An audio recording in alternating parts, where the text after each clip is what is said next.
Good morning.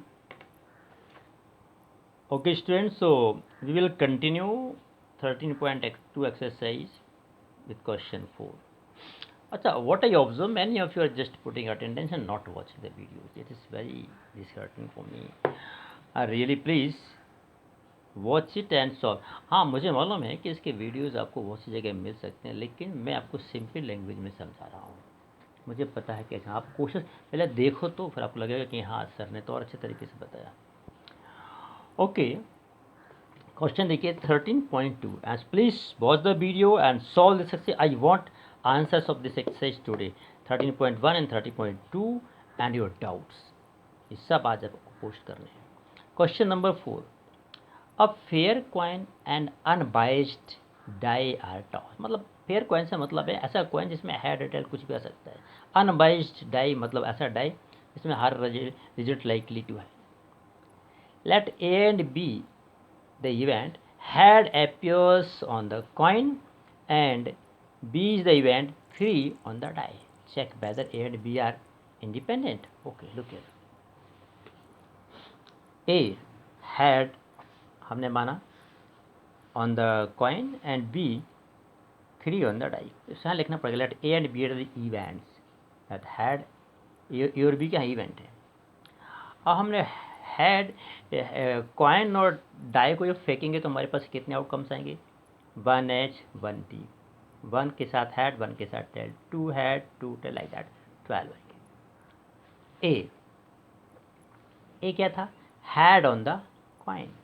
तो coin पे head कितने तरीके से आ सकता है, 1H 2H 3H 6 times. So P of A हो गया 1/2, 6/12 मीन्स 1/2। बी था 3 ऑन द डाई, तो ये दो तरीके से होता है, 3H 3T means 2/12 1/6। So P of A into P of B निकाला अपन ने, 1/2 इंटू 1/12 आया। अब निकाला अपन ने P A intersection B. A intersection B means head coin पे हो और 3 डाई पे हो, तो ये तो एक ही तरीके से होता है 3H इंटरसेक्शन, तो इसकी प्रोबेबिलिटी आएगी 1/12। तो what we observe, P of A into P of B भी 1/12 आ रहा था और पी ऑफ ए इंटरसेक्शन भी 1/12 आ रहा है। तो P of A into P of B equal to P of A intersection B कब होता है, जब ए और बी कैसे होते हैं, इंडिपेंडेंट। यस्टरडेज वीडियो यदि आपने देखे हैं, please to watch yesterday's video, दोनों वीडियो को रेगुलर देखो, फिर उसके बाद इसको देखो। बहुत ज़्यादा टाइम के वीडियोज़ नहीं, 10-10 15-15 मिनट के हैं, पूरा एक साथ देखो, सिस्टमेटिकली आपको समझ में आएगा। जो लोग कल नहीं देख पाए हैं आज देखेंगे। मैं आज चेक करूँगा व्यूज़ कितने हैं क्या है। ओके तो इस तरीके से अपना ये क्वेश्चन नंबर 4 हो गया। Question number 5 you have to check independent है कि नहीं। 6 में भी देख लो, पी ऑफ ई इतना है, पी ऑफ इतना है, इंटरसेक्शन इतना है, क्या इंडिपेंडेंट है, इन दोनों का प्रोडक्ट कैस के बराबर है, चेक कर लो। तो question number 6 4 and 5 and 6 you have to attempt. Now come to the question number 7. Given that the event A and B are such that P of A 1/2 है और P of A union B 3/5 है और P of B नहीं मालूम है, इसकी value small p दी है। We have to find small p। Two conditions हैं, A और B म्यूचुअली एक्सक्लूसिव है और इंडिपेंडेंट। चलिए इस क्वेश्चन को हम सॉल्व करते हैं। बहुत ही सिंपल सा आंसर हो जाएगा इसका। देखिए P of A 1/2, P of A union B 3/2, ठीक है। P ऑफ B P दिया है। इफ म्यूचुअली एक्सक्लूसिव, अब पहले इसका मीनिंग बता दूँ। म्यूचुअली एक्सक्लूसिव इवेंट वो होती हैं जो एक साथ नहीं हो सकती। For example, if we throw a dice A रखें हम, इवन नंबर कम्स और बी रखें हम ऑड नंबर कम्स, तो या तो इवन ही आएगा या ऑड ही आएगा, एक साथ तो नहीं आ पाएगा। ऐसी इवेंट कहलाती हैं म्यूचुअली एक्सक्लूसिव। तो म्यूचुअली एक्सक्लूसिव का मतलब एक साथ नहीं हो सकते हैं, तो उनका इंटरसेक्शन क्या होता है, 0 के बराबर। So probability of A intersection B क्या होगा, 0। अब निकालते हैं अपन, हम तो पी ऑफ बी निकालना है।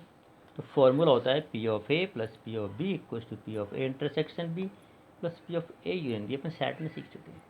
सो P of A 1/2, P of B P of A intersection B 0 रख देंगे और 3/5 कैलकुलेशन किया तो पी की वैल्यू आ गई 1/10। Second question, second part of this कि if A and B are independent, दोनों इंडिपेंडेंट हो, नो प्रॉब्लम, फॉर्मूला हमने वैसे ही लिखा, P of A plus P of B equals to P of A intersection B P of 1/2 P 3/5। If A and B are independent तो P of A intersection B होगा P of A into P of B. It is अभी have learn this. यदि दो event independent होते हैं तो उनके product और उनकी प्रोबेबिलिटी का प्रोडक्ट उनके इंटरसेक्शन की प्रोबेबिलिटी के बराबर होता है। तो in place of A intersection B will write P of A into P of B. P of A means 1/2, P of B means small P. 1/2 plus P 1/2 P 3/2 calculate किया, 1/2 minus 3/5 and P minus 1/2 और solve करने पे आया P equals to 1/5। It's very simple. Okay, so in this way, 7th question you can attempt. Okay, in rest of the question आप देखेंगे let A and B are independent हैं, P of A दिया है, P of B दिया है, ए intersection B निकालने का multiply कर देना है, फिर ए यूनियन बी के फॉर्मूले में रख देना, ये सब आपसे बन सकते हैं। इसलिए मैं कुछ थोड़ा सा टफ क्वेश्चन की तरफ जा रहा हूँ, तो मैं लास्ट के क्वेश्चन से स्टार्ट कर रहा हूँ। 17 तो ये तो ऑब्जेक्टिव है, क्वेश्चन नंबर 16 से स्टार्ट करता हूँ। ठीक है, let read it. In a hostel, 60% of the students read Hindi newspaper and 40% read in English newspaper and 20% read both the newspaper. A student is selected at random. Find the probability that students neither read Hindi nor English. ठीक, she read Hindi but not English, इस type की। ठीक है, अपन देखते हैं, पहले करते हैं। हम क्या करेंगे, let A B are the events that A read Hindi newspaper and B है boy read English newspaper. A और बी इवेंट है, आप सिस्टमेटिक तरीके से सकते हैं। Let A is the event, student read Hindi newspaper, B is the event, student read English newspaper. So P of A दिया 60%, मतलब 60/100, 100 में से 60, तो 60/100 दैट इज 3/5। इंग्लिश न्यूज़ पर पढ़ते हैं 40% मीन्स 40/100 2/5, और दोनों पढ़ते हैं 20% मीन्स 20/100 मीन्स 1/5। ये सब अपने लिख लिया। क्वेश्चन, फर्स्ट क्वेश्चन है इसका, that is find the probability that she reads neither English nor Hindi, ना इंग्लिश पढ़े ना हिंदी पढ़े। ठीक है, अब हम इसको कैसे लिखा, हम पढ़ते हैं आइदर इंग्लिश और हिंदी, हिंदी या इंग्लिश कुछ तो पढ़े, फिर वो निकालते हैं। It means P of A union B,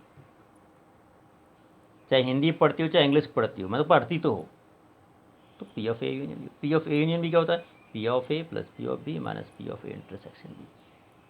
so P of A, P of B और इंटरसेक्शन सब कुछ दिया हुआ है, 3/5 प्लस 2/5 माइनस 1/5 आया 4/5। अब हमसे पूछा है कुछ ना पढ़े, तो वो हो गया 1 minus P of A union B, neither English nor Hindi. Okay okay, so P of A plus P of B minus P of A intersection B. ठीक, तो अच्छा ये निकला था अपना P of A union B. तो हमें पढ़ना है कि ना तो इंग्लिश पढ़े ना हिंदी, मतलब इसका उल्टा, ये क्या था, हिंदी इंग्लिश कुछ तो पढ़े, तो 1 माइनस इसको कर दिया, तो 1 minus 4/5 means 5 minus 1 4/1/5 answer. Second पढ़ देखते हैं इसका, if she reads new Hindi newspaper find the probability that she reads English also. ये गिवन है कि हिंदी न्यूज़पेपर पढ़ती है, ये पता है, तो वो ये सही थर्ड में हिंदी पढ़ती है ये पता है, तो पढ़ा प्रूफ करो कि वो इंग्लिश भी पढ़ती है। Means we have, if she reads Hindi, ये गिवन है, तो इंग्लिश भी पढ़ती होगी। Means we have to find P of, वो इंग्लिश पढ़ती है जबकि हिंदी पढ़ती है, पता है, means P of B then A, conditional probability आ गई। इंग्लिश की प्रोबेबिलिटी निकालेंगे जबकि ये पता है कि हिंदी भी पढ़ती है। तो P of B then A क्या होता है, P of A intersection B अपन पी ऑफ बी, इंटरसेक्शन भी अपन को पता है, पी ऑफ बी भी पता रख दिया, सो 1/3। In this way you can solve. Now third part of the 16 you have to attempt. चलिए कुछ और क्वेश्चन देखते हैं। In question 15, one card is drawn from the bell shuffle 52 card. E दिया है, card is drawn spade. F is दिया है, card as ace. पता करना है E and F इंडिपेंडेंट हैं। It's very easy. P of E निकालो, P of F निकालो और इंटरसेक्शन निकालो। देखो इन दोनों का प्रोडक्ट उसके बराबर होता है कि नहीं, या ई देन एफ निकालो और ओनली ई निकालो, देखो बराबर आता है कि नहीं। So this you have to attempt. नहीं बनेगा तो हम बताएंगे। Question number 14, probability of solving specific problem by A and B are 1/2 and 1/3।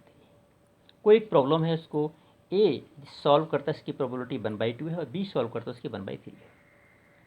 A both try to solve the problem independently, find the probability that problem is solved or exactly one of them।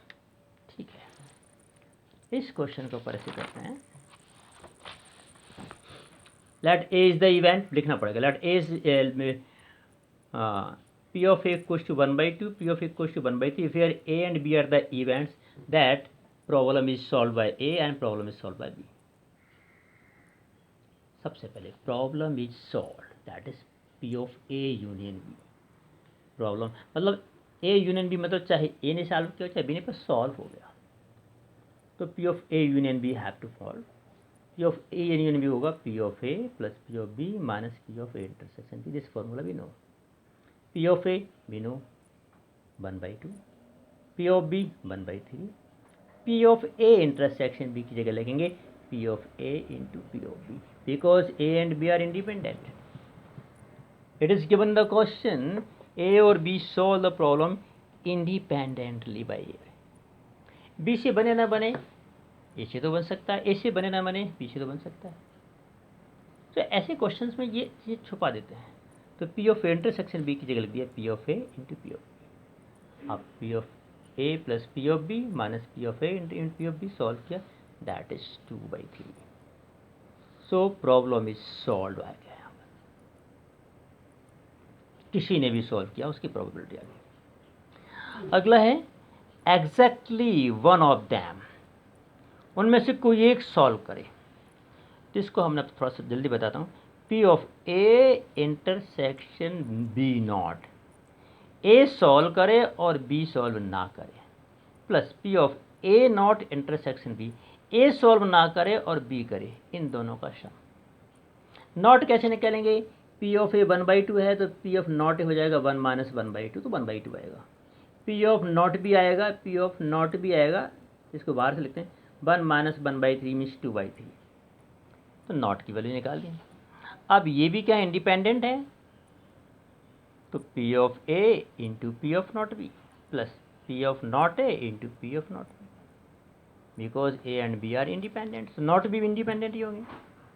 अब सबकी values रख दी, P of A 1/2, P of not B 2/3, P of not A 1/2, P of B 1/3 and solve किया तो answer आया 1/2। इसका मतलब है problem is solve by exactly one of them, इसकी संभावना 1/2 है, कोई एक ही सॉल्व करे। So such type of other questions you have to attempt. Please student do watch the videos regularly, सारे वीडियोज़ प्रोबेबिलिटी के आप देखें, अभी तक जो भूल नहीं देख पाए उनको भी देखें, सिस्टमेटिकली आपको समझ में आएगा। प्रोबेबिलिटी सिंपल चैप्टर नहीं है, ठीक है, इसमें 1 या 2 एक्सरसाइज और हमें करना है और चैप्टर ओवर हो जाएगा, because some part is deleted. Okay, thank you very much, and today you have to post the doubts and homework. First 2 exercise आपको पूरा कंप्लीट करना है। Okay, thank you very much.